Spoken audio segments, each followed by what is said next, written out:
Are you tired of the same old pro wrestling? Then check out the amazing action on Powerslam.tv, the biggest indie pro wrestling channel in the world. Get over 4,000 hours of the best pro wrestling events from over 110 of the biggest names in the industry from over 15 countries around the globe. Get your free trial today at Powerslam.tv. TheChairshot.com. Always use your head. The following is brought to you by the Social Suplex Podcast Network. Warning. The Outsider's Edge contains strong opinions, unconventional views, and contrarian stances. Listen, if you dare. Hey, yo!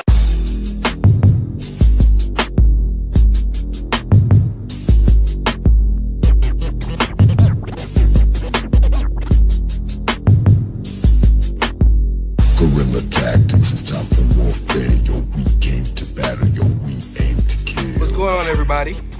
It's been a couple weeks, but we'd like to welcome you again to another episode of The Outsider's Edge. It's your boy Rance, aka Ray Cash, and as with the week or two in wrestling, a lot has changed. There has been a lot of happenings in both worlds. So we need to talk about some business first. So before I do that, let me introduce my co-host, my brother, Kyle Morris. Kyle, what's up, brother?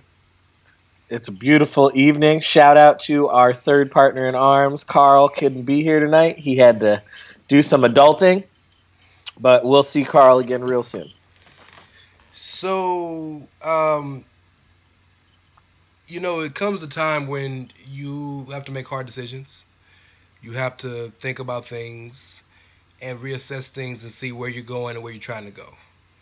So, if you've listened to Keeping It Strong Style this week, if you've listened to Ricky and Clive this week, I'm sure you heard the news, but The Outsider's Edge, after this episode, will no longer be a part of Social Suplex Podcast Network. So, that's rough for me in particular, because Social Suplex Podcast Network was essentially started with just One Nation Radio and us, the SMC podcast back in the day. Shout out to Caleb, who was a big part of the original show. So it's kind of weird, you've put so much time and effort into something, and you move on for different ventures. But I wanted to address it, much as Jeremy, Josh, Ricky, and Clive have on air. And I wanted to take some time to say a very heartfelt, sincere thank you. Jeremy, you have been an excellent person to work with. I guess you could say work for, seeing as you're the owner and operator of the site and the podcast network. But you're a good boss, man, and we love you. You are a very good boss, man. You're an excellent person, man. You're a good human. I appreciate you always being there whenever I needed you, always willing and ready to hop on a call or whatever. You've always been excellent. Josh, just as much. You've been excellent. Josh is the type of dude that'll call me at the most random times and we'll talk for 4 hours about bullshit. And Josh is such a wealth of knowledge. Yes. Like so much knowledge about so many things. He'll be Chris Charlton in like 6 years. When Charlton gets fired from New Japan, he'll get the job. But man, yeah, he's got to learn Japanese first. But if anyone can do it, it's the young boy. That's a good point. Knowing him, he's probably already taking his classes. Yeah. But no, man. Shout out to Keeping It Strong Style, man. Shout out to Rich and James over at One Nation Radio. They started this thing. Rich probably does more for the network than anybody. So shout out to him. Shout out to Ricky and Clive. Brian and Mooch know I talk to those guys every day. So, they know I love them. They know I care about them. And, shout out to everybody on the network, all the new shows. Grown Men Watch This Shit. Omega Luke, Wilfred. The podcast network has grown so huge, seemingly overnight. And I'm so proud to say that we played, no matter, even if it's a little small part, we played some part in maybe not helping it, but being a part of its growth.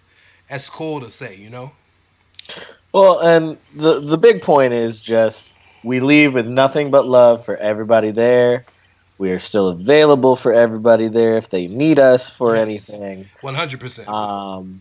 And we're not departing because we hate the Social Suplex Network. We hope that y'all will continue to support the Social Suplex Network even without our wonderful melodic voices on it. Unless y'all talking about some beef that's going to make all our numbers jump up. Then we could fake some shit. Yeah, like, you want to talk about some fuck shit, we could invent some fuck shit. No, I mean, and when Kyle says that, we still rock with Social Suplex, I'll be on Wilfred this weekend. So, like, it's all love. Whenever we got New Japan shit, Young Boy and Jeremy gonna be on speed dial. But we are taking a bigger role over at the Chairshot.com. And Greg basically told us to use your head. And we're always. So I want to thank him for the opportunity. I want to thank him for believing in us just as much as Jeremy has. But man, Kyle was just. It's funny how somebody says something to you that doesn't really resonate until it becomes the real thing. But literally 5 minutes ago, Kyle just said to me that you can't stress over your hobby. I shouldn't be saying this, but I just got out of the hospital. I almost had a heart attack. I just got out of the hospital 2 days ago, and I'm staring at all of this extra stuff that is a new lifestyle change for me, essentially. And I got on the call today with Kyle, and I was stressed about the show because, man, y'all know me, man. Things get to me so much with fans and this and that. And Kyle was like, "It's your hobby. Don't get that stressed over it." And, I look at that, and then I look at where we're going with the show. And, I was stressed about the move. I was stressed about the new opportunities. And everything has come out so perfectly, and people have been so accommodating, and things have worked out, that it's funny how everything comes full circle for you when you don't even plan for it to come full circle. So I just wanted to give one more shout out and one more genuine thank you to Jeremy and Josh and Rich and James and everybody over, Ricky and Clive, everybody over at Social Suplex. We always got love for Social Suplex for life. We're going to do this Chairshot thing, and we'll hook back up sometime in the future, I'm sure. And, yeah, man, we're going to really try to continue to give you this good content. And most importantly, we're going to continue to bring the power of positivity to your wrestling consumption, because there's not enough positivity out there in the Wrestleverse, y'all. Positivity, liberty. Don't fault my ability to speak the English language. For all you know, it's not my primary language. It is, but for all you know, it's not. Well, 21 Savage is British. You might be an illegal. I don't know. Yeah, I might be. You never know. I'm brown. Ask what brown can do for you. Brown, gay, and illegal, bro. That's a hell of a life. Yo, man, that's a trifecta. He's not illegal. It's a joke. I'm 3 things that scare white people. He's not illegal, guys. It's a joke. Don't call ICE. It's just. Oh no, I was born in upstate New York. I have a birth certificate and shit. But yo, man. So a lot of shit's been going down since we've last come to session. Yo, that company. Do you want to start with the crazy shit or the crazy shit? Well, let me just say this. That company down in Jacksonville is damn sure they're trying to get all the headlines. And I ain't mad at them. That's what you got to do in business. Oh, yeah, man. Get yo hustle on. I'm not mad at them. Now, Chris, I need you to calm down on your drunken tweets, though, because, like, damn, son. But you know what we really need to mention before we get into the company down in Jacksonville, Brother Rance? We got to mention the fact that somehow, some way, out to proverbial ether, the grand finesser of all finessers in the history of wrestling finesse has managed to slither his way onto our television screens. Is that how we're going to start the show? Really? Oh, hell yeah, that's how we're going to start the show. Somehow, JEFF, JARRETT is getting some more of Vince McMahon's money. Let me tell you something. For those of you who think Vince is the devil, he might be. But he very well might be like, don't know. Like the we devil's can't cousin. confirm or deny that. We cannot. But you can't tell me that Vince don't believe in business more than his personal feelings, because for that man to not only be back, but to get a Hall of Fame induction and a match on Raw, bro. And a big angle with Elias, one of the most over people on the roster. Oh. They turned Elias heel for Jeff Jarrett. In 2019, dog. In 2019. Then they brought back Road Dogg, not the Roadie Road Dogg, but DX Road Dogg, to prop him up and get some goodwill with the crowd. Jeff Jarrett is the face in an angle on Raw in 2019. Like, I'm just waiting for winter to come. Like, where are the White Walkers? Like, there's a reason it is the Jeff Jarrett Finesser of the Year award. And that is because here in 2019, this motherfucker is still strutting his ass on out to the ring with the guitar and the same fucking look that he's had since 2000. Well, hey, that's better than the old school Jeff Jarrett with the... Oh, yeah. I mean, it beats the suspenders and the mullet. So, okay. So, to kind of make a segue into AEW, honest question. Oh, you mean people who took Jeff Jarrett's money? There you go. Honest question. If the same venture that AEW is doing was done, but you replace Cody, the Bucks, and All Elite with Jeff Jarrett, Karen, and Global Force Wrestling, would fans be as excited about it? Same thing, Tony Khan behind it with the Khan family. The same everything except for the people running it and the name. Shit, Jeff and Jerry Jarrett did this same shit in 2002 with the weekly pay-per-views, only they didn't have a billionaire backing them. That's what I'm they saying. Did not have a billionaire backing them. That's a huge No, the billionaire backing them is a big difference. But, I mean, nobody would be as excited about it because it's Jeff Jarrett. There are rumors that AEW is possibly getting the biggest TV deal since WCW. If that happens, then we got to take them very seriously.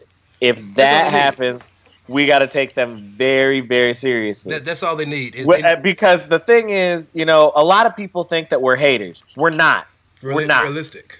Exactly. We're not haters. I went to All In. I was there. It was the most fun I've ever had at a live show. And I've been to WrestleMania. Like, it was great. We're not haters. We're realistic. If you don't have a TV deal and you're not consistently putting out product, how am I supposed to buy into you as, like, the next great thing? Our criticisms, not complaints, but criticisms have been that what they're saying in public isn't matching up what the truth is. And we've called it out very clearly. That's fine. I understand it. It's a carny company. It's a carny industry. We get that. Yeah, the optics. Another one of them, of course, was the lack of a TV deal, which of course was inevitable. But still, you can't put them in an echelon until they actually filled the quota. And then I think the third thing for me, more importantly, is we don't know their business structure. All of this is conjecture. They're flying by the seat of their pants. And I'm not saying that they don't have a plan. I'm not saying that they're not. They're actually, if you watch the beginning of the Elite or pay attention to everything they're doing, they are carrying out their plan, and they're doing a pretty damn good job of it. But there is no discernible business structure for an interested fan who cares about more than what's happening in between the ropes. If I were an investor, why should I throw money at it? 100%.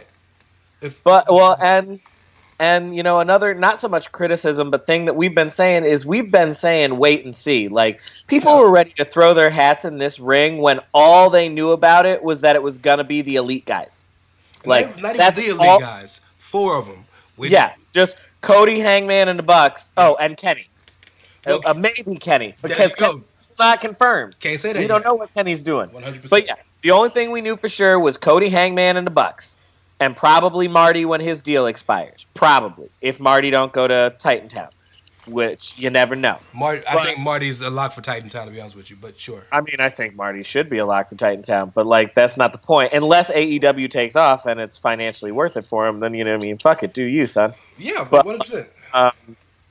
No, but our thing has just been wait and fucking see. Like I need more than those 4 guys, and they've started to sign more people, and I am somewhat impressed with the roster that they're starting to put together. But again, what is the business model? What is this television deal? Give me concrete numbers. But to segue to another topic. Before you do that, because we need to spend a lot of time on that topic. Before you do that, let's talk about the roster for a second. Because I'm not going to say I'm not impressed. The people they're signing are individually tremendous performers. Tremendous. Excellent. I love them. I love them all. And even in a roster space, I love it. Here's the one thing that I have a question about that their fans, I'm sure, don't care about, but will become a problem. I promise you it will be. You're signing all these big-time names. You got Cody. You got Nick and Matt Jackson, Hangman Page, Pac, Joey Janela, MJF, now Pentagon and Phoenix. Like, Jimmy Havoc signed today. Jungle Boy. The Strong Cards. Like, you got a hell of a roster, right? Somebody got to lose. SCU. Yeah. Somebody got to lose. And all I hear from their fans is, because we're going to segue to your thing about the AEW rumors of people in WWE leaving and possibly going to AEW. Oh, that wasn't what I was segueing to. Oh, I'm sorry. My bad. I was segueing to something else entirely, but let's continue on your train of thought, because I can segue to that at any point in the AEW discussion. Okay, cool. Well, that's pretty going to probably be the crux of a lot of what we talk about here. But all I'm hearing is, and we'll get into them more specifically in a second, but your Ambroses and your possibly your Hideos and Mike Kanellis and the Revival, all I'm hearing is fans want them to leave and go other places, specifically AEW, because they're being underutilized. Well, what is your definition of underutilized? Because they're just going to go to AEW for less dates, comparable money, and to continue losing. What's the point? Like, somebody got to lose. And one of the things that they criticize WWE for is a lack of roster positioning. And it's like, how are you going to have roster positioning if literally everybody you've got is top tier or upper mid card? Like, who you jobbers? Where are you jobbers? Your guys like Jimmy Havoc, your guys like MJF, your guys like George Janela. When everything starts, they're probably going to be your guys. And they're all top level talent. So those of you listening who are fans of those guys, I'm not saying... You can let MJF do literally anything on my television, and I will be entertained. But I'm watching a totally different reason. Yes, you are. Yes, you are. But all three of those guys could be top-level talent on... Maybe not in WWE yet, but, on NXT or any other show, right? They're all that talented. But they're probably going to start off as the guys who are going to start losing most of the matches at the beginning. That's fine. Probably. Speaking of Joey Janela, quick shout-out to the angle that he's doing with gay wrestler Effie, because I prop for that. By the way, Effie's awesome. He's from South Carolina. If you ever get a chance to see him. He's great. That's a good guy for them to look and sign. Yes. Effie's fucking great. But somebody got to lose. Yeah, somebody's got to lose. So if Ambrose goes AEW, you telling me he's going to be utilized better than he was in WWE? Former world champion, headline to WrestleMania. No, here's what gets me with the Ambrose to AEW shit. What was one of the biggest criticisms people had about TNA? Oh, all WWE cast-offs. Yeah, all a bunch of people who felt like they got shafted by WWE and they were going to go beat a big fish in a small pond, and then we saw how that worked out. And okay, so let's talk about these guys. And that does not include people like Jericho or like that Orton rumor or whatever. There's a difference between being a cast-off and being a legend. Legends can go wherever the fuck they want. Sting and Angle. Whenever the fuck they want. do whatever the fuck they want. Yeah. Jericho is that status. If that Orton rumor is true, he's that status. He's a legend in the industry. He could do what the fuck he wants, where the fuck he wants, Sure. and nobody cares. John Cena, if he decided to quit tomorrow, could do the same shit. Well, because he's John fucking Cena. He is just in Hollywood, but yes. But yeah, that's not the people we're talking about. Like, we're talking, Dean Ambrose has a lot of Christian-esque qualities, except Dean won a title. Not only did Dean win a title, Dean is a part of what WWE themselves call the greatest faction of all time. Dean is the longest reigning United States champion in WWE history. Dean is essentially like a Kevin Nash, Scott Hall-esque person leaving a company. That is for sure. But, what makes him think that the grass is definitely greener where he's going? He doesn't know that yet. So let's talk about these guys individually. We kind of jumped into it, but yes, while we were gone, I'm sure if you're listening to the show, you know, a number of possible releases so there are rumors and then there were concrete stuff. We're going to speak about the concrete things. I don't know how real this is. I still feel like there's something worky about it, but WWE has acknowledged the rumor that Dean Ambrose, real name Jonathan Good, will be leaving WWE after his contract is up. That is exactly what feels worky about it. That is what feels so worky about it. They acknowledged it and said it's is that they're talking about it. Because Hideo Itami requested his release, got his release, and ain't nobody said shit about it. We only knew about Hideo changed his Twitter handle back to Kenta. We only knew it because of that and because Gallagher does the 205 live little videos on Twitter. And they did the one on Hideo leaving. Other than that, you would have known if you didn't read the dirt sheets. Exactly. So, and that's normally how these release things work. When dude from the Mighty, and I know it's NXT, so that's a little bit different. Nick Miller. But when Nick Miller requested his release, he requested his release. He was released. They put out a little blurb saying, "We've come to terms with this release." That was it. It was done. So them acknowledging and making this big story out of, because make no mistake, y'all, when that shit hits the dirt sheets, they knew it was going to hit the dirt sheets. Oh, yeah. And capitalized on that. Y'all are being worked. This is the new kayfabe. But anyway, that's another topic for another day. 100%. Now, speaking on the Ambrose thing, I guess before we talk about what's... I do want to... let's start with this. We know... If you believe what the report is, that he's leaving after April, it doesn't say that. All it says is that he's not renewing his contract. It doesn't say that technically he's leaving. He might just be taking a break. We don't know what's going on. That's what I think. Everybody's so willing and ready to put him somewhere else because that would be essentially the first big regular fish to leave. That's a Kevin Nash, Scott Hall level departure. Sure, and it's essentially if CM Punk left when he did, but he went somewhere else. Now Ambrose doesn't seem to be disenamored with WWE. I just feel like he's wants something different, a change of scenery, so to speak. But yes, Scott Hall, Kevin Nash level move is exactly what it is. And he'd be an asset wherever he goes because Ambrose is a main eventer. Has been his entire time in WWE. All those pay-per-views that Brock Lesnar wasn't there when he was champ, Ambrose main evented a good chunk of those. And Ambrose has done the indie thing before enough to where he can do it with the strings cut loose. That he's charismatic, he can talk, he can build a character, we know these things about him. Are you one of those people that hates the heel version of Ambrose? I don't hate the heel version of Ambrose. I feel bad for a lot of the performers and I understand why WWE has to be as scripted as they are, but they're so heavily scripted that it robs most of the performers of the authenticity. But I don't think Ambrose is one of those guys that's scripted. Look at how he says and what he says and does. Either that or he's a master at taking what they give him and regurgitating it. Like the promo with Triple H 2 weeks ago. That wasn't scripted to me. And then him talking to Nia. my raw sexual magnetism, that's not something they would write. I feel like I didn't Ambrose. see that segment, so Oh. I have no idea. Yeah, like Ambrose is. I think Ambrose is.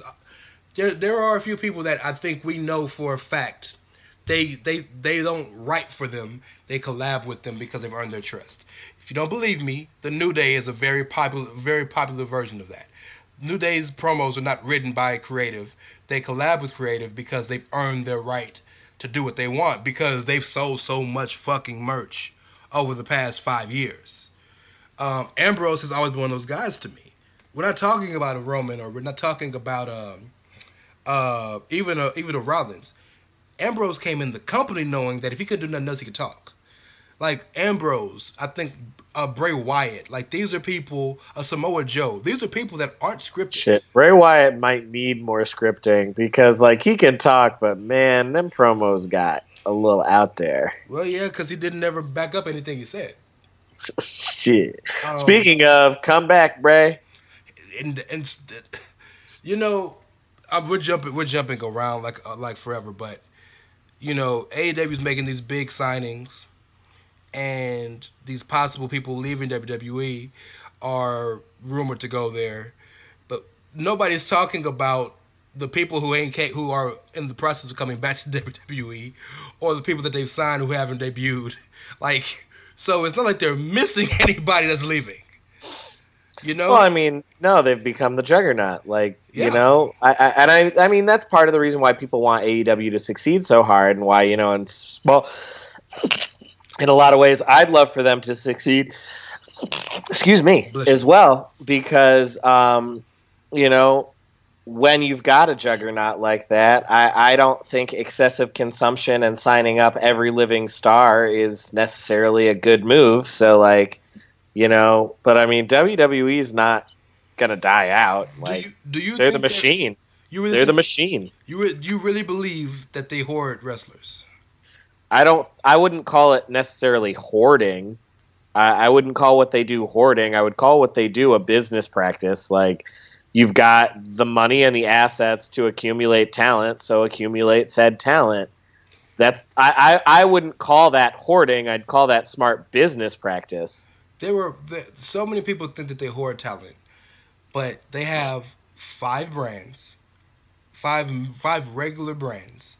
Then of course they have two touring. They have touring NXT touring. That's kind of like just learning the ropes, right? That's the Largo loop, if you will. Then they're working on building an NXT India and an NXT Middle East and an NXT Asia and NXT Latin America. So. Well, I think a lot of people confuse the term hoarding with what the reality is, which is something we talked about on the show a couple weeks ago, and that's that they don't release talent anymore. And when is it ever unless people ask for their release, they don't get cut. And I don't want to say, hold on, I got another sneeze coming. Excuse me. Bless you. Thank you. It's this damn unseasonably warm temperature in the middle of fucking February because we're killing the planet. Shout out to the Captain Planet. Shout out to Captain Planet. He ain't wrong. He's spitting hot fire truths with a hot fire belt. But anyway, no, it's something that we talked about here on the show before. It's that, like, they used to release guys who had, like, kind of fallen out of favor or lost steam, Spring or cleaning. they just weren't using. Yeah, they had the spring cleaning, and they don't do that anymore.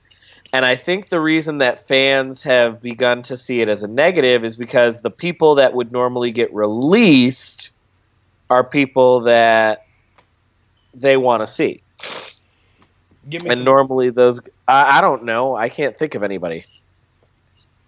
I'm just trying to put myself in the mindset of the fickle fan base.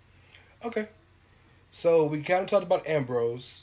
We didn't go really in depth, but man, that's one of the most perplexing things I've seen in my 20+ years of watching wrestling. But Hideo. Let's talk about Hideo for a second. I mean, Hideo is just a case of bad luck. Like, Hideo, he's definitely a case of bad luck from an injury standpoint, from an in-ring standpoint. But did you see the 205 live thing? No is the answer because you said 205 live.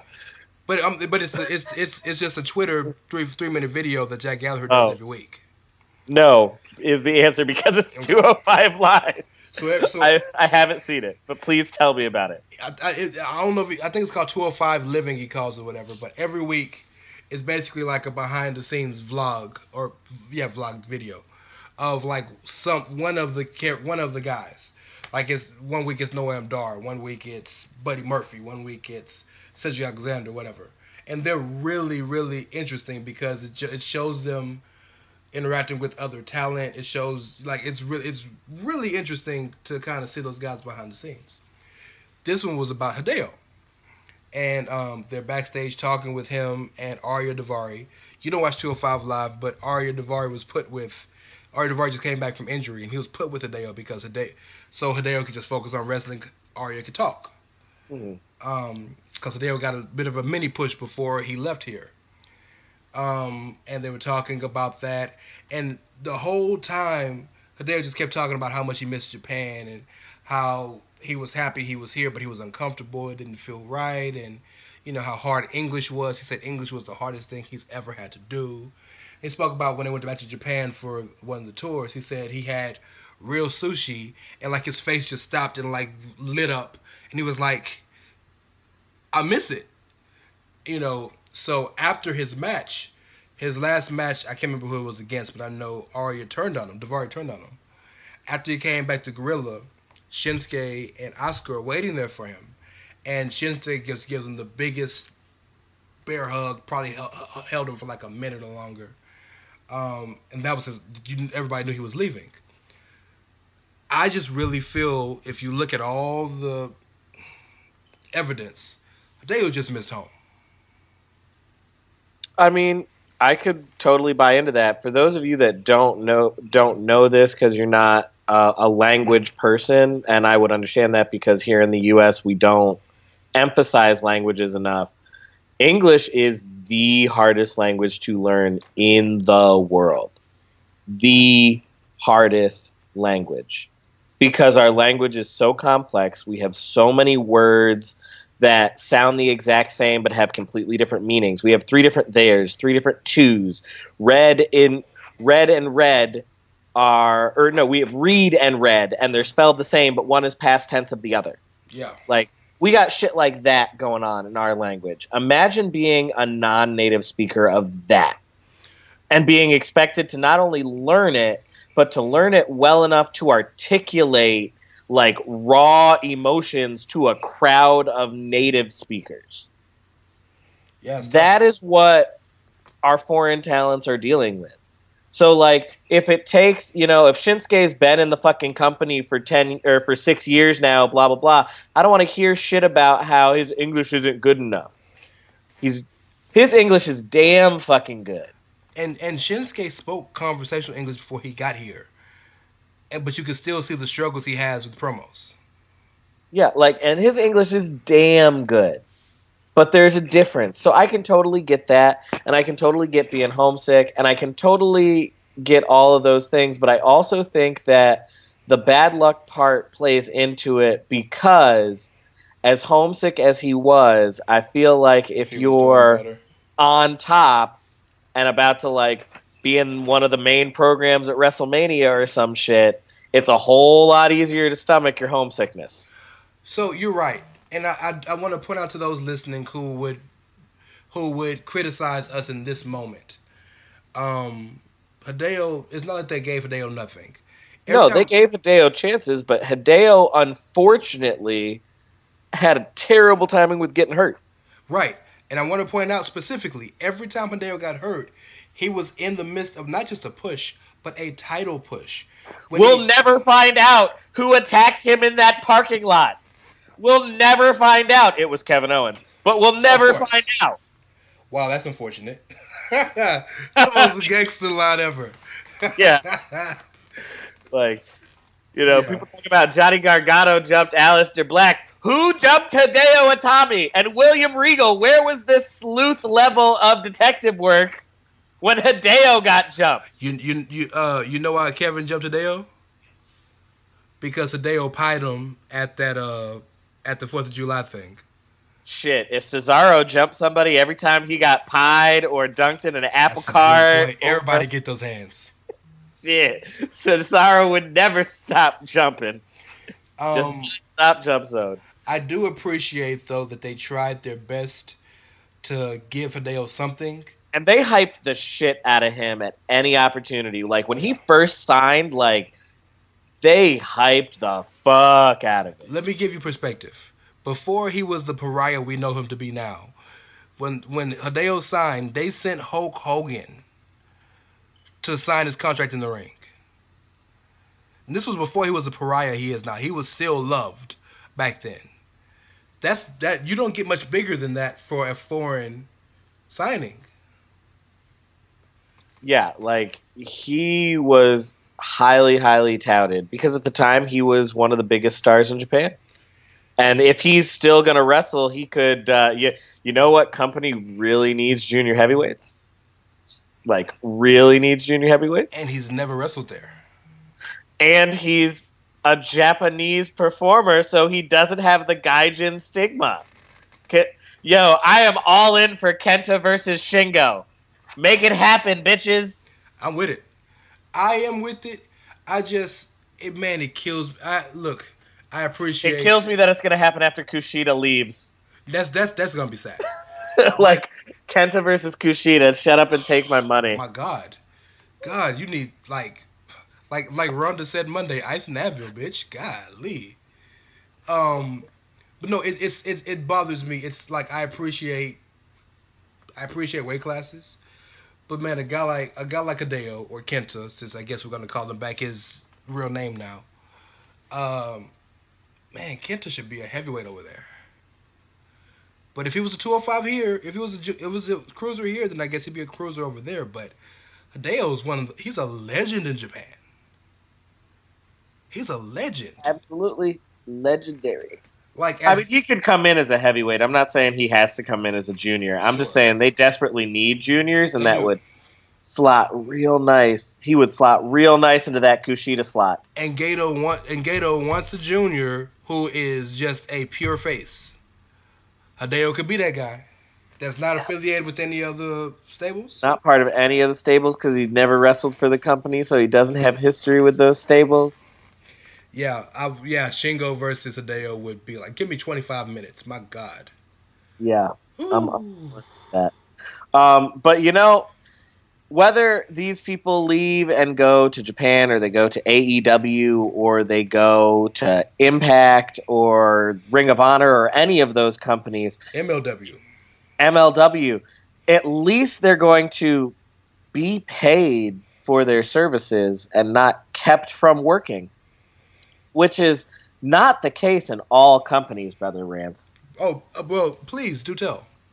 Well, you know, there's this really hyped company here in the States that puts on great television, owned by the El Rey Network. Have you heard of this network? And by Rey, you mean King. Yes, I mean Rey, R-E-Y as in Mysterio, C-A-S-H as in dollars. Okay. No, Lucha Underground is the subject of many, many, many lawsuits right now from their talent for a number of reasons. Most of them have to do with the fact that Lucha Underground keeping their talent from making some fucking money. Well, that's always a problem. Well, the problem, for those that don't know, there are a couple of big lawsuits going on. One of them is a personal lawsuit filed by King Cuerno, better known as El Hijo de Fantasma. Yes. He is suing the company for lost wages, essentially, because the terms of the contracts that they've apparently signed with Lucha Underground, which in some case goes a little bit on the performer, but bear with me here, we can overlook that because this is an egregious error here. There are terms in this contracts where the performers have to get permission from Lucha Underground to take any booking of any kind. Outside of the company. Outside of the company. And yet they only get paid by the company if they're used by the company, which is a major problem because unlike literally every other wrestling promotion, Lucha Underground doesn't run tours or house shows or any kind of shows. Just their random tapings 3 months a year. Yes, for television. If they have them. Speaking of which, literally everyone affiliated with the company at any point has said that they have no fucking idea if season 5 is even going to be a thing. No one has been contacted about it. And the company won't let them out of their contracts. And that's... Now, I didn't know about the Fantastic Kid, King Cuerno, but I did know about Ivelisse. Yeah, Ivelisse is part of a class action lawsuit along with Joey Ryan and Cobra Moon. Okay. They are all suing Lucha Underground for basically the same thing, loss of wages, being prevented from working in their trade, and what was the other part? Loss of wages, being prevented working in their trade.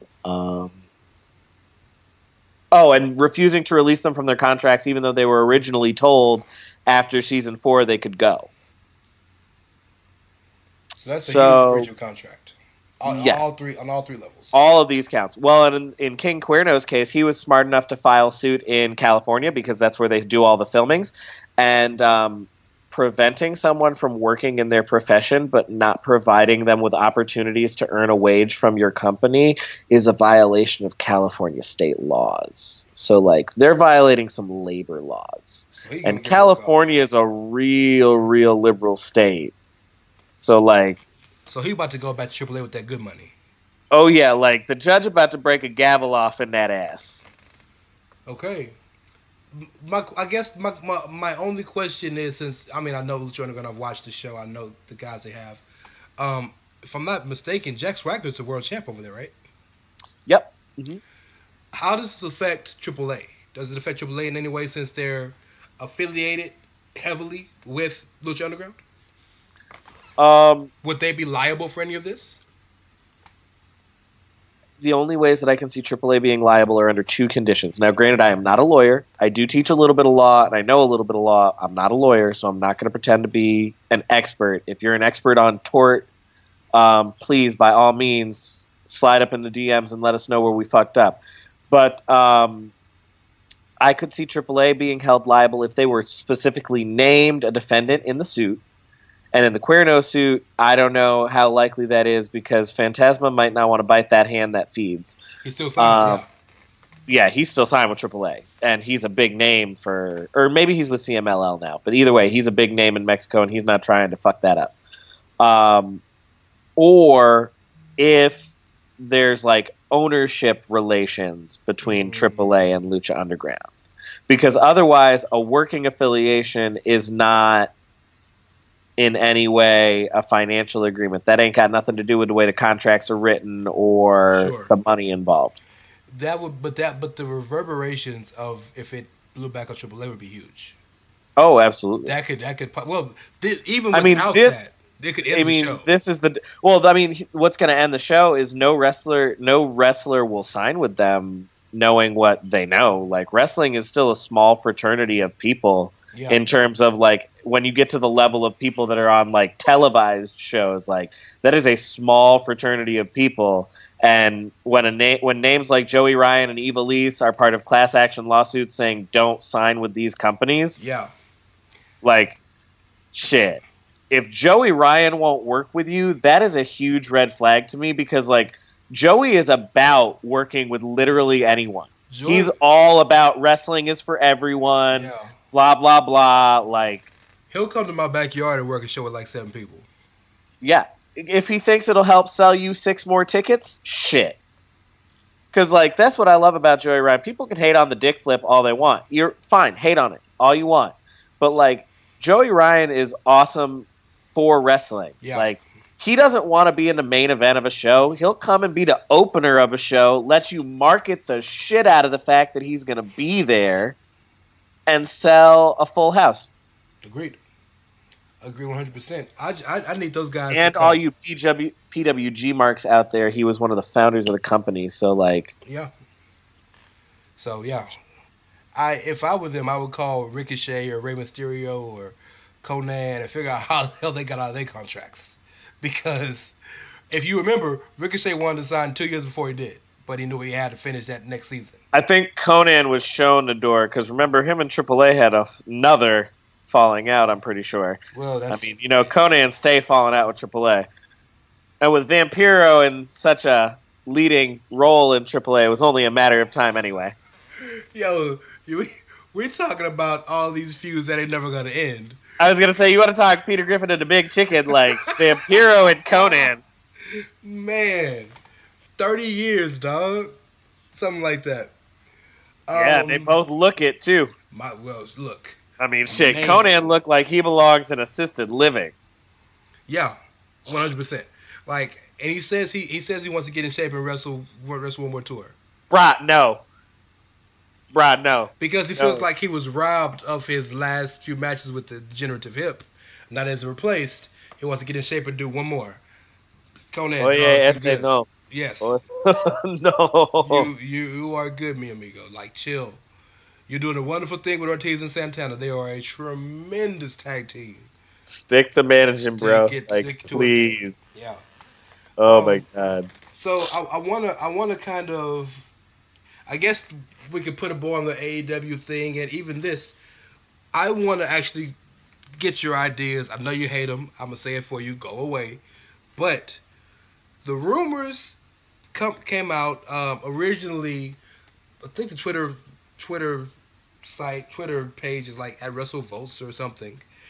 But they said that a high level, a huge big money offer has been given to a top high level, long standing WWE superstar from AEW.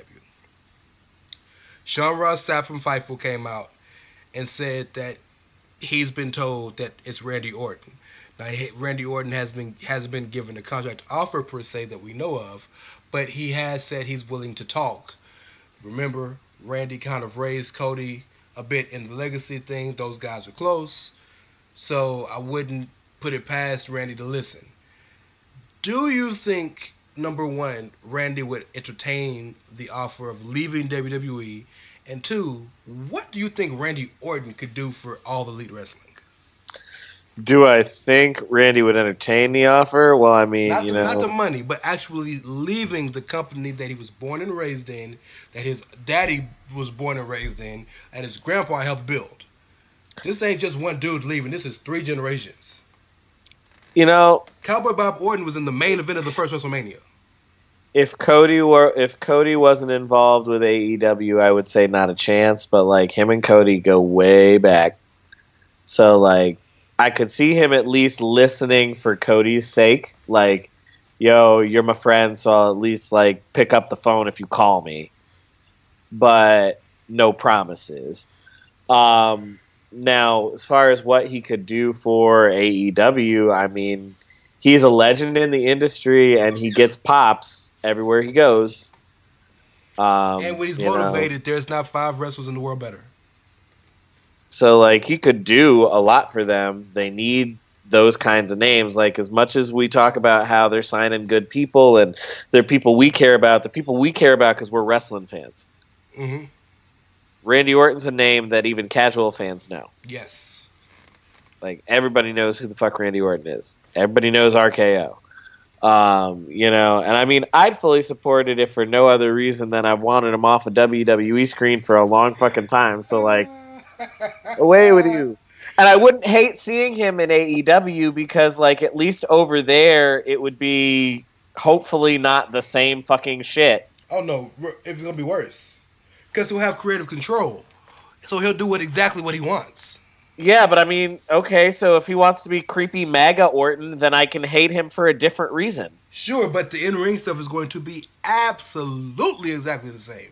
Only difference is he'll find some new dudes to RKO. Because everybody's going down. Randy Orton ain't losing for 2 years if he goes to AEW. Well, he'll be the top heel in the company wrestling that kind of style because the fans will hate him for it. They'll love him for signing, then hate him as soon as he starts wrestling. Yeah, because he wrestles that slow as fuck style. This is where my Which is what I figured out. I figured out that that's part of why I don't like Seth is he's too deliberate. Okay. His matches are paced in such a way that it makes me tune out. He is the architect. Yeah, and the architect of a formula that I'm not into. I will say that whatever they do with Brock is because Brock's matches are so high octane, especially when they get going. You don't have to worry about that with that match. I don't believe that. I feel like that's going to be like a barn burner from the beginning. This is the Homer in me speaking. This is not Ray the thinker or Ray the objective human being. This is Ray the Homer. It bothers me when I think about these lifers leaving because I'm a loyalist at my heart. I'm genuinely a loyalist. Like, I get Cody leaving because his dad essentially was an American Ronin who, when he did settle down, he settled down and built one company up. Cody wants to do that. I respect that. The Bucks have always been wanderers. Like, I can get that. But like Ambrose leaving and Randy possibly leaving or stuff like that kind of bothers me inside because I want to see people who were born and raised in a company like the Anoy family, the Hart family, not the Rose family, but the Orton family. Like, these are families that go WWE. Well, I mean, if it makes you feel any better, the reports are that the Usos aren't even considering signing anywhere else. So, no, they're lifetime. They'll be staying. They're lifetime. They're lifetime. No, man, Polynesians are loyal. They are down since day one. Yeah, day one-ish, man. So great promo they cut on Tuesday. Every promo they do is great, bro, because it's from the heart, dog. Yeah, because they got that soul, that fire, bro. And Shane and Miz ain't ready. I was listening. Yo, can we just talk about like the racial dichotomy of that feud? Like, it don't come too much more white bread than Shane and the Miz. Yeah. And like the Usos are real street. Like real street. Can I mention something? Like, so, you know, first and foremost, shout out to the fact that even though you hate this angle, it's really turned Miz into a full-fledged genuine babyface. Man, yeah, but like, I know what you mean. I know, I'm with you. But that is And Shane is doing so much fucking cocaine, dude. Like, I don't know if... I'm not even joking. Like, I don't know if it's as obvious to everybody else, but, like, Homeboy is out of breath and sniffling, like, from the moment he get to the ring. And, like, he is moving around wired as fuck. And I'm just like, damn, bro, put the coke down. Put it down. That's funny. So, you know how a big part of the crux of their story to get together was about Mrs. Dad, right? Yeah. And you mentioned the dichotomy, racial dichotomy specifically between those two teams. Well, you do know Miz did describe his dad at one point when he was growing up as saying that his dad was probably a little racist. So, we giving George all the love because, you know... But I'm just, in my mind, I'm thinking like... Yeah, but I mean, if we got to get the dads involved, like, we know who Jimmy and Jay's dad is, and we know how he get down, because he did it for The Rock. He did it for my people. Tell you, the Anoys run deep, bro. Yo, man, I mean, you know, if Kishi's doing it for his people, though, then I'm going to respect it, because we all know who Rikishi's tag team partner used to be. Rikishi, for a short period of time, was in the tag team, fucking Samu. And I ain't trying to fuck with Samu. Samoan SWAT team. Speaking of that, you know who Samu's son is, right? Shit. Shout out to Roman Reigns, man. Get healthy. I love that you're healthy. I love that you're in a movie. I'm happy to see that you're doing well. So we just barely mentioned the main eventer. Let's talk about the possible main event of WrestleMania. Can we do that? Are we talking about the actual possible main event of WrestleMania, or are we talking about, like, in my pretend heart, the possible main event of WrestleMania? Because I know that Captain Planet's not going to be in the main event, but, like, it's cool. Well, why would it be in the main event if we don't even know who the fuck is going to wrestle? You can't build to the match. I know that, Rance. I know that. But you and I also both know that for the last 6 months, I've been talking about how desperately I want the WWE title to main event a show. You're right, but we also do know that the second Becky won it, the pay-per-view at the SummerSlam, you Maybe said I'll she's your get world lucky. champion. Maybe I'll get lucky, and they'll main event Elimination Chamber. Yeah, they probably Maybe will. I'll get lucky. They probably will. And I'll be like, yes, the WWE title is finally the main event of the pay-per-view. That's a wonderfully built match, by the way. All 6 of those. It is a wonderfully great. built match, Yeah. and it's a match I am very much looking forward to. A match that involves Randy Orton is a match that I'm looking forward to. Well, that just goes to show you how much you love the other 5. Well, I mean, that angle is so great. And, like, I am here for Captain Planet. Like, I am here for it. I'm unexpectedly here for Eric Rowan with a microphone. I'm about to say, Like, Eric Rowan gets nowhere. Unexpectedly. Now, you remember when he originally broke from the Wyatt family, they tried to say he was a savant, but didn't quite get over like they wanted? Well, they went right back to it. They gave him the Luke Gallows treatment. I'm telling you, it's the straight vegan society. When you see a random woman on the roster shave her head or something, then you start wearing flannel out of nowhere. But no, we need to talk Becky, Ronda, and possibly Charlotte because that's the biggest WWE news of the moment. The reports. Can I say this? Go ahead. You'll appreciate it because I've been unabashedly the defender of Becky for the last however long. They are laying on these like Austin-esque shit way too thick. Oh. Way too thick. Oh. I do not need her versus Stephanie to be the new thing. No, okay, I don't think that her versus Stephanie is a new thing. This is what I think they're doing. I think they realize we have 9 weeks to WrestleMania. We can't put Becky in any other feuds because Becky would have to win said feuds to keep her over, and we don't want to put anybody else down. So what we'll do is we'll find an angle to keep her hot while she don't have to wrestle. So Steph will be the catalyst, but the bigger thing was Triple H Tuesday. But we'll put her in a situation where she thinks the authority is against her, but really, it's the DTA vibes from Austin and whatnot. Yeah, and it's just too thick. As with everything with Becky from the moment she turned, once again, Becky is wrong in what she's doing, but the crowd doesn't care. Why would you not go see the doctor? Yeah. You think the doctor's gonna tell you? You're very, very clear. You don't. I feel the same way. I feel the same way about this angle that I do about Daniel Bryan being the bad guy for talking about how we should, care about the planet.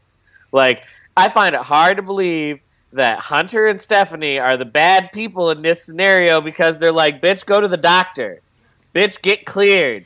What makes you the bad person for telling another human, like, hey, friend, you're kind of injured. Maybe you should, not be injured to compete. Go further than that. They just happen to be executive vice presidents of a company that's going to make over $100 million with her being at the marquee of it. They kind of want her healthy for that match. Yeah, so, from the storyline standpoint, I'm just like, no, I'm all about booing Stephanie because, I'm just generally always about booing Stephanie. She's excellent at getting booed. Yeah, I grew up in the Attitude Era. Booing Stephanie is, second nature. Yeah. So, I'm down with that, but, Stephanie's not the bad person here. She told Becky to go to a doctor. And then Becky jumped her. Yeah, just straight jump zone to bitch. Yeah, man. I hope you remember. Crazy. Please, I hope you remember what I told you. I think it was the night after she won the world title. That Heavy Machinery would be the Raw Tag Team Champions inside 6 months? I told you that. I told y'all that. So it's going to happen, y'all. It's going to happen. It's going to happen. But no, again, give me my flowers while I'm still alive. But no, I told you by this time next year, the crowd's gonna turn on her because and yes, WWE probably deserves some of the blame because they're trying to acquiesce. This is one of the few. Y'all say WWE doesn't listen to y'all. This is one of the few times they're acquiescing to every single thing you want. You want Becky, Becky, and more Becky. They're giving you Becky, Becky, and more Becky. Can't complain. They're giving you everything you want. But the character is such an ingratiating, undeserving character that the people are gonna turn on her eventually because she's complaining about Charlotte and Stephanie being entitled. Well, she's the one acting entitled. You know another problem that she's having in terms of like the feud options that she's been presented. Nobody can lose because they're too important. Well, because by creating women's tag team belts, every other woman on the roster has been thrust into some kind of fucking tag team, and they're doing the whole women's tag team thing storyline, and it's like, okay, this is why I was against introducing women's tag teams. You don't effectively utilize the women as it is. Why would you put more belts into the equation? Like, we got Naomi and Carmella tag teaming. And you know I stand for both of them. I am all about both of those girls. But, like, that's one of the tag teams? I don't have a problem with that. My bigger issue is that the 3 SmackDown tag teams didn't have to qualify. They just said we're in it. That's the problem of having rosters of such vastly different sizes. 100%. Is you announce that there will be 3 teams from Raw and 3 teams from SmackDown. Well, literally every non-singles female wrestler on SmackDown. No, literally every female wrestler on SmackDown other than Asuka, the champion, and Charlotte, who's being teased for the triple threat because I'm official. Well, Alana's still more valet than actual wrestler. Well, that's why, because she's in the middle of a story, yeah. Yeah. And I don't consider Becky part of the SmackDown roster anymore because, like, she's basically on Raw now. Right. So, like, every woman on SmackDown other than Asuka and Charlotte, which should tell you where that's fucking going, are part of a tag team now. Because we announced 3 tag teams for this chamber match. I would have liked to have seen them bring some of the NXT women up just for the match. They didn't have to be called up. They could have just brought... they could have had Marina Shafir and Jessamine Duke lose a match. Like... Kyrie and Io. Yeah, like, they could have thrown together fucking Nikki and Lacey and just said, well, you're the 2 new girls, so this is your opportunity. No, Nikki and Foxy makes too much sense. Oh, Nikki and Foxy does make sense. You're right. They're both batshit insane. It works. It works so much. No, that gif or gif, however you say it, of Foxy coming out at the Royal Rumble is the greatest thing ever. Of her dancing as she's coming out. And to what does the Fox say? It's the greatest thing ever. Yeah. So we need to talk about the possibility of what this match could be. Rumors will tell you that WWE has still plans for it to be Charlotte, Becky, and Ronda. I think I know where you stand because I know you pretty well. Where do you stand? I generally prefer one-on-one matchups. Okay. Especially because there's been a tendency to overuse triple threat matches over the last 3 or 4 years. I feel like we see them all the fucking time. And I just generally prefer a one-on-one match. So that's where I stand. Charlotte will deliver if they put her in the match. Yeah. It will have nothing to do with the quality, but I'm just, like, not really feeling it. I'm also, like, not feeling the angle involving Charlotte because Charlotte and Becky are the same fucking character right now. But they always have been. That's the beauty, the secret beauty of their feud. Is they're essentially, they switch based on their alignment. They're essentially the same person. When Charlotte told Becky that when Becky started becoming the man, Charlotte said, "Oh, I see that you started copying what I used to be," because she genuinely is. Like, they're just they're two sides of the same coin, much like Sasha and Bayley are. That's the beauty of the Four Horsewomen, is those two are so similar in everything they do, in ring styles, in personalities, but they're always on different sides of the spectrum. Fair enough. I want a triple threat, and I'm gonna tell you why I want a triple threat. And for the record, not only do I acknowledge, I believe Becky got to win. I ain't stupid. Becky got to win. But I'm not a person who likes to see wrestlers who have carried the company get pushed to the back burner. I understand if you are putting a marquee match to sell tickets like Rock and Cena was or stuff like that. Like, I get that. But this is the main event. This is the first ever women's main event of WrestleMania. This is going to be the first time that a women's match will actually main event WrestleMania, right? Charlotte has carried the company for women's wrestling the entire year. Becky's only the entire year. Charlotte's carried the company for women's wrestling for the last 3 or 4 years. You're right. Bro. So you're even adding more credence to my point. Charlotte is women's wrestling this decade. 100%. 100%. Becky has only been relevant since SummerSlam. So while Becky deserves the spot, while the spot was built for Ronda, no wrestler in that company deserves that spot more than Charlotte. So to see her left out would be a travesty. She would have more of a legit issue than CM Punk did. If she gets left out. Because for what she's done for a genre of wrestling that wasn't even taken seriously, to get left out of the one thing because y'all like one person now all of a sudden, that's not fair to me. So her and Rick would be the first father-daughter duo to have ever both main evented WrestleMania. I'm saying. Well, but Rick did main event WrestleMania. Oh, Macho, yeah. Yeah. Because I keep remembering it was supposed to be Rick and Hulk, but they switched it. But now the idea has come up. Bully Ray was the first to mention it on Busted Open, of the way you acquiesce the fans and you still get your point is you announce the match that is going to be a triple threat elimination match. That way Becky can beat both Ronda and Charlotte and get the point. Charlotte doesn't need to win. Charlotte could be the first person eliminated. She could be eliminated in 3 minutes. That's fine. The point is she needs to be in the match, in my opinion.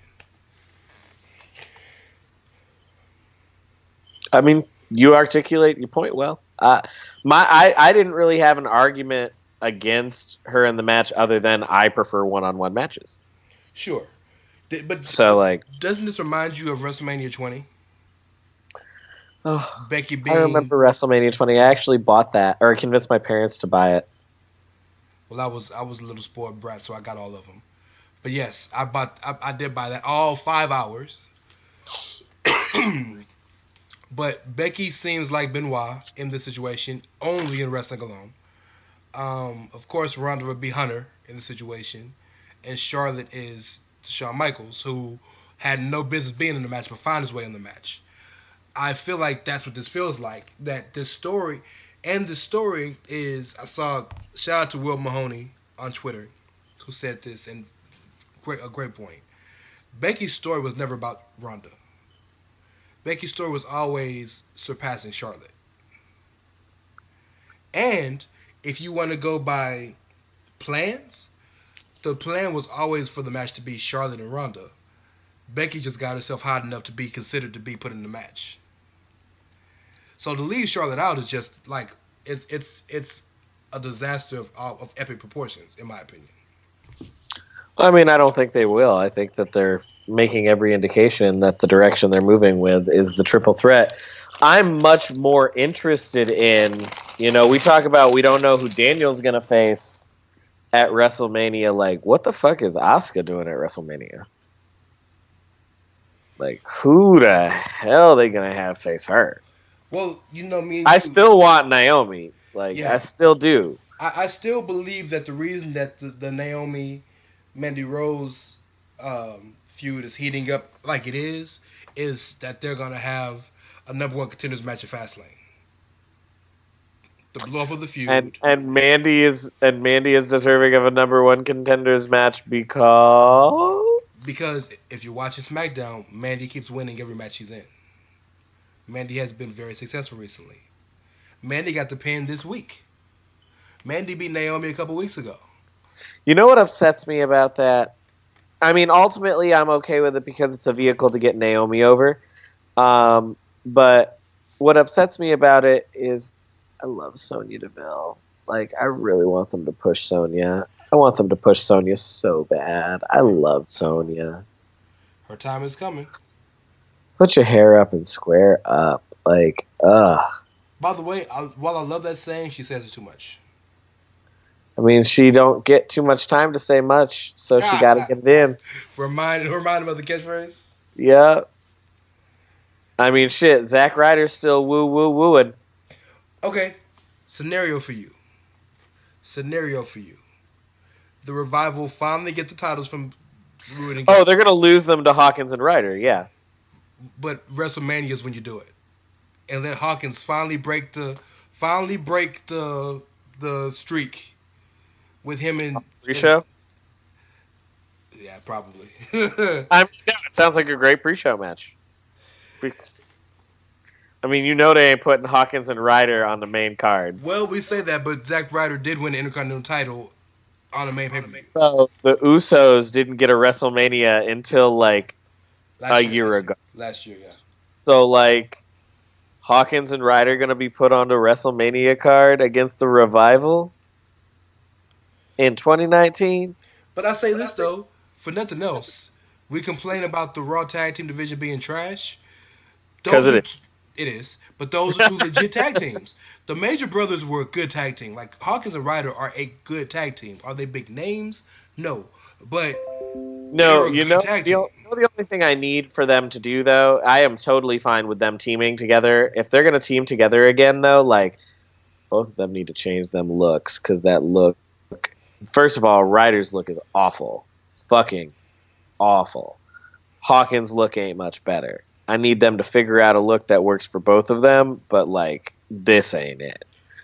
I agree with you on both counts, but you know how it is when you break up with your tag team partner and then years absolutely. You get back. They're going to slowly but surely get back in the groove of it. Yo, man, I would be so down if they came out in WrestleMania wearing the fucking rated R outfits with Edge being their manager. Yes, but not Vicky. But not Vicky because she's canceled. She's canceled. But Edge, that would get him on the main card. That would get him on the main fucking card. That's how you get him over. That's how you get this over. Somebody Put call them Adam. Back the rated R tights. Call Adam, please. Get Edge on the scene. By the way, you do know that video that him and Christian did for that they put on Twitter is great. Oh, you're talking about the Mark one? Yeah, the one where they roasted the fickle fans. Yes, fool. That bro. That show is a revelation. That show was tremendous. The shade from that tree was just so cooling. What do you think, Tom? Honestly, I just think whatever Meltzer says. Yeah, like the tea was just the right temperature right there. So at this point in the show, we don't have any Ring of Honor news to tell you. So I just want you to go ahead and take the time you would normally take to talk about Ring of Honor and give some love to Daniel Bryan, the Captain Planet. Yo, man, Captain Planet is fucking great. First of all, the hemp title is wonderful on multiple levels. Number one, it's fire. Like, look at the damn thing. The way that they've got, like, the jewel set up in the, like, light blue because it's on SmackDown and blah, blah, blah. Like, it's fire looking. Number one. Number two, from a character standpoint, that is fucking wonderful. I'm going to dump this belt in the fucking trash because it's made of leather and killed a cow and I'm a vegan and planet rah rah rah. So let me get out this 100% sustainable hemp title belts. I love it. Well, and I marked real hard because when he pulled the belt out before he said that it was made of hemp, I was like, holy shit, is that a fucking belt made out of hemp? And then he's like, sustainable hemp. I was like, yes. But no, like, he's spitting so many truths. Everything he says about saving the planet, like, that is true just because, like, I mean, it's the 6th of February and it was 80 degrees today where I live. Like, that shit is fucking crazy. Climate change is fucking crazy. We need to do something about it. Yes. But he's also spitting so many truths about the fans and, like, how fickle the fan base is and how the very same thing that they love you for, all of a sudden they hate you for no fucking reason. None. Other than they just got tired of it today. And, like, bringing Rowan in as a heavy, and as it turns out, holy shit, when he's not being a fucking Wyatt druid or a bludgeoner, he's able to actually, cut an intriguing and interesting promo. And he's a perfect heavy. We've known that for years. He's found his Bray Wyatt, only it's not Bray Wyatt. Because, I mean, we know who Bray Wyatt's forever heavy bestie is. Right, but remember, Brian did give himself to Bray. So maybe he truly learned something from Bray. And, man, look, the Wyatts stick together. The Wyatts stick together. The show. Strowman's going to come home eventually, too. Luke and Bray are like peas and carrots. And apparently Daniel Bryan and Eric Rowan are building that same shit. Because, like, that already just works. When he first debuted, I was, like, not sure how I felt about this. But, like, the way that they've used him and the things that he's said, and, like, I loved the interaction with Samoa Joe on Tuesday, where, like, Joe had just got done choking out Orton and, like, being a badass, and then Brian's music hit, and Joe's walking up like he's ready for the fucking smoke, and all of a sudden Rowan just shows up out of nowhere, and Joe's like, touche. Can we also talk about the fact that when on Rowan's Titantron, when he comes out to his country ass music, his banjo music, that the O is the recycle logo? I just find that hilarious. Yeah, that's just like everything about it just works. It works. It just works. Captain Planet is amazing. We are Planeteers. You can be one too. Because if you didn't know, saving our planet is the thing to do. We're not gonna go no further. Looting and polluting is not the way. Oh no, we're gonna let it go. We're gonna let it go because, like, we're showing our age. Who would you have Brian defend against at WrestleMania? At Mania, right now. Because Brian normally wins these elimination. Oh, I mean, yeah, Brian's gonna win the title, or win the title. He's gonna retain the title for sure.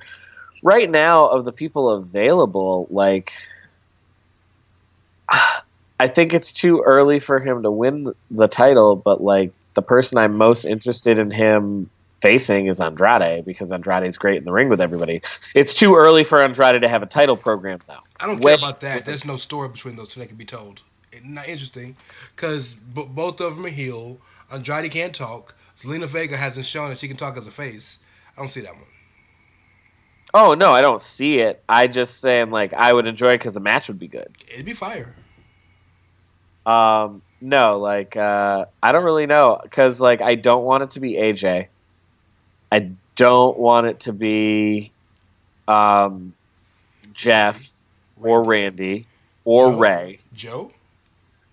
I only want it to be Joe if Joe's finally going to win, because Joe, like, Joe has some of the same problems we talk about with Braun. The only difference is Joe is, like, a more complete performer, so it's easier for him to recover.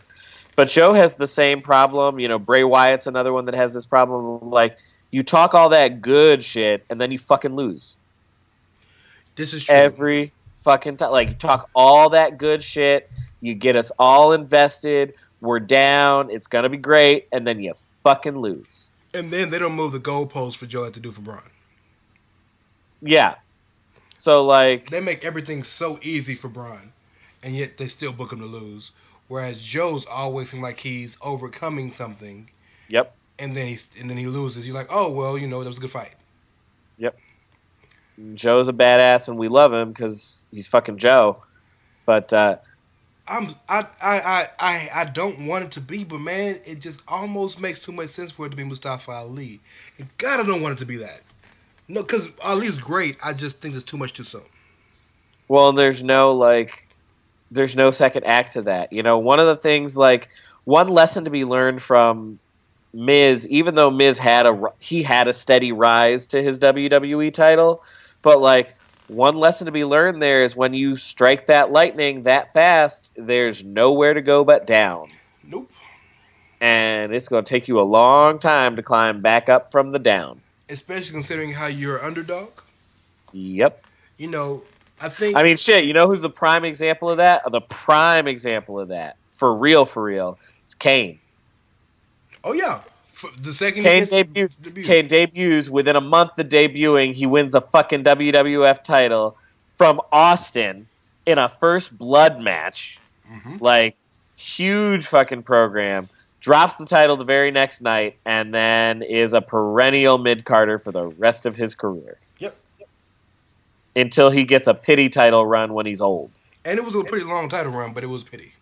Yeah, it was a pity. It was a thank you reign. Which is what they were using the world title for at that time, because Mark Henry got the pity run, he got the pity run. Mm-hmm. That was the SmackDown title's purpose at that point. No, the only other people I can think of are people who are out hurt that I don't think will be back in time for Mania, and who are technically on the SmackDown roster. Who's that? Well, I mean, they could bring Kevin and Sammy back, and I would love to see either of them versus Daniel. Enough of that. Seen that enough. Well, I mean, I just like Kevin versus Daniel. It's a good match. It is, but we saw that last year WrestleMania, and every other pay-per-view before the middle of the year. So. No, I mean, I like Kevin versus Daniel. So then, I literally can't think of anybody because SmackDown has a dearth of faces that aren't old. Well, let's talk about the one that makes the most sense. Mustafa? Jonathan Felix Anthony Cena. Oh, Jesus Christ! Please don't. It makes too much sense.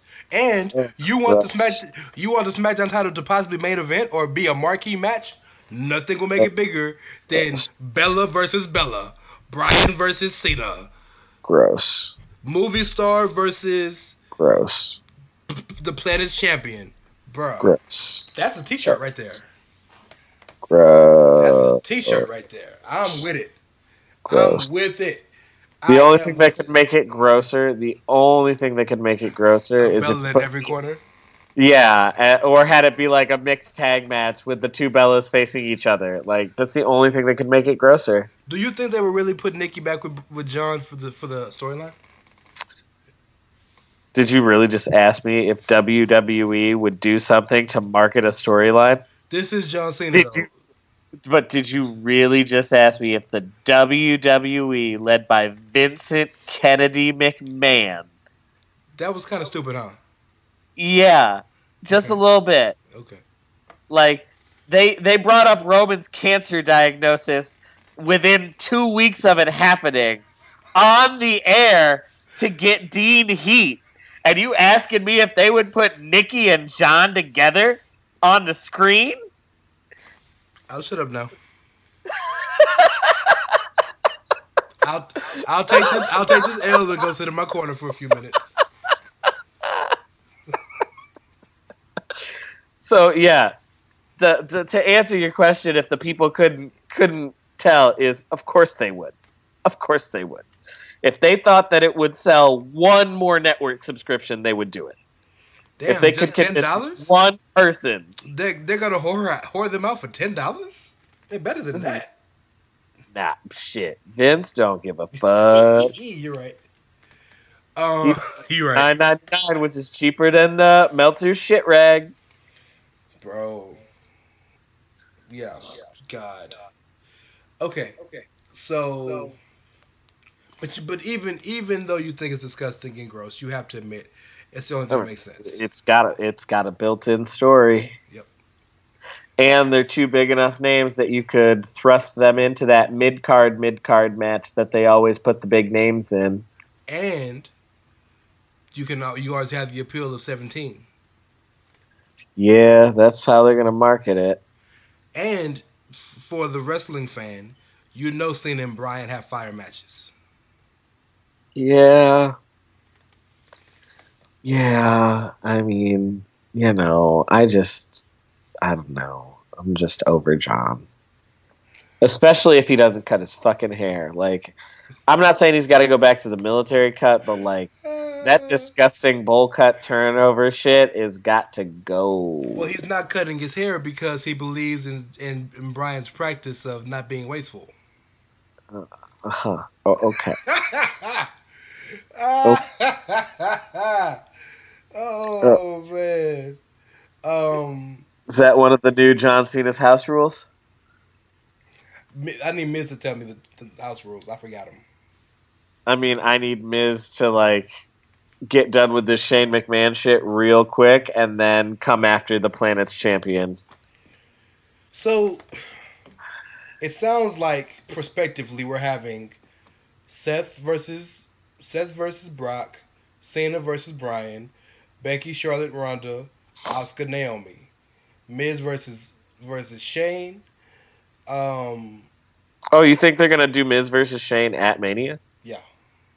Okay. Which is why I'm cool with it. I've been behind it the whole time because you put anybody who gets put with the McMahon, especially with Shane, is going to be considered a marquee wrestler. Shane McMahon is at WrestleMania Access is a VIP signing, whereas Daniel Bryan is a premium signing. Question: what is AJ doing at WrestleMania? AJ is he watching from catering? No, they're gonna put that man on. Speaking of somebody who carried the company, that man had the belt for the whole year. No, he'll probably get Taker. Oh. Oh, okay. You thought he was gone? You thought Taker was going away? I maybe not thought so much as wished, hoped, pleaded. Well, okay, if they don't do that, legitimately, you want him to go away. But AJ Styles, Randy Orton, genuine feud would be interesting. Okay, that's acceptable. That's high profile enough. Or just for the sake, no, never mind. No, they did that feud for too long. Never mind. Him and Joe. Yeah, I was gonna say just for the sake of them being able to do it at WrestleMania. Just for that, yeah, I would be okay with it. Just for that, I'd rather see Joe do something different. I would too. That's not what I mean at all. I would too. But like, just for the sake of being able to say these two, like, the two people who are the reason two people who are part of the reason TNA didn't go out of business a long fucking time ago. Oh, absolutely, yeah. I'd love it. I think you also we're probably gonna see, hopefully, Andrade versus Rey, Lucha de Apuestas, title versus mask. Title versus mask. What title he gonna have? R-Truth is the fucking U.S. title. You think he's gonna hold that shit for a long time? Oh, I forgot he had the U.S. title now. I forgot he beat both Shinsuke and Rusev in the same night. Chris Jericho moved to the side. What you did ain't nothing. R-Truth beat Rusev and Shinsuke Nakamura in the same night. And still had time for a dance break. Because R-Truth is over. And like Rover in his mid-40s. He is, dog. It's crazy. And then, of course, you'll have, I think, we both think, Hawkins and Ryder versus the Revival tag titles. And then I would do, if it was me, I would do Sasha and Bayley, who are probably going to be your women's tag team champions, versus either the Bellas or Trish and Lita. Okay. I mean, I'm indifferent, so okay. The joy in his eyes, ladies and gentlemen. Well, no, I mean, I have like no, I don't know. I'm over Bayley and Sasha. I'm over them. I'm excited. I think we have some very good combinations of matches that could bridge the gap for everybody. And I acknowledge that the only thing that most fans are gonna give a fuck about is if Becky is treated the way they wanted to. So I'm intrigued as to some of the match possibilities because WrestleMania season, there's always good matchups, but this year is another year where I'm reminded of how many people are hurt that would normally be involved in the build to Mania. besides Roman, who's hurt? Kevin and Sammy would both be involved in Mania angles, and you know it. Kevin definitely. They're Sammy, healthy. They're coming. They're gonna make their return very soon. They're healthy. Since when? I don't read the dirt sheets anymore. It's not even dirt sheets. Kevin just said on his Twitter he had a training match with Adam Cole, but only one person saw it. I forgot that they're besties. I love the besties. They are. They really are besties. No, they really are. Yeah, Adam Cole and KO, like old school besties. I love that. Yeah, they're both healthy. Just, I guess it's more of creative trying to find something for them. So they actually might be a. I thought they would come back for the Rumble. They actually might be a return. Well, I always thought that it was going to be Lashley versus Kevin Owens for the IC title, seeing as Lashley messed up Kevin Owens, and that would be his return match. Don't know what to do with Finn. There's a lot of things up in the air, but Lashley but Kevin Owens and Sammy are healthy. Are they primed to return right now? Not necessarily, but they are healthy. Speaking of healthy, hasn't Bray been ready to come back for like a month now? Bray was never hurt. Bray was taking time off. Remember Bray disappeared when Matt Hardy left. Yeah, because Matt had those injuries, and now he apparently wants to come back, and I am totally against that. His spine and his coccyx were fusing together. I'm never okay with you wrestling again, sir. I'm sorry. That was the reason you had to go into early retirement? No, you're done. But and again, this is the homer in me, but I have factual proof behind this thought process. If he's going to come back, I'd rather him do it in WWE than go somewhere else and do it because they'll take care of him.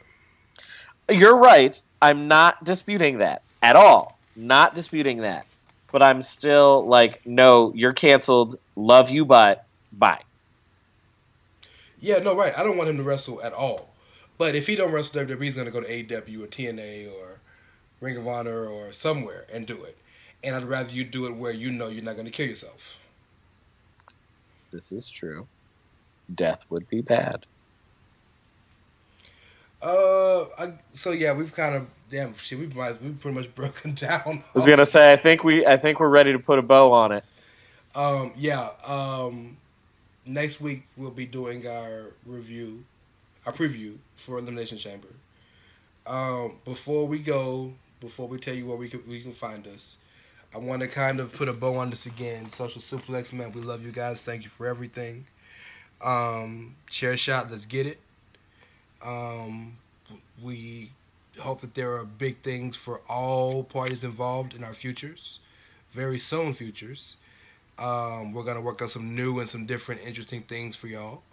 One of those being strictly Karl being back on a regular basis. That should be happening soon. Genuinely, that's not like a bullshit tease. That's a legit tease.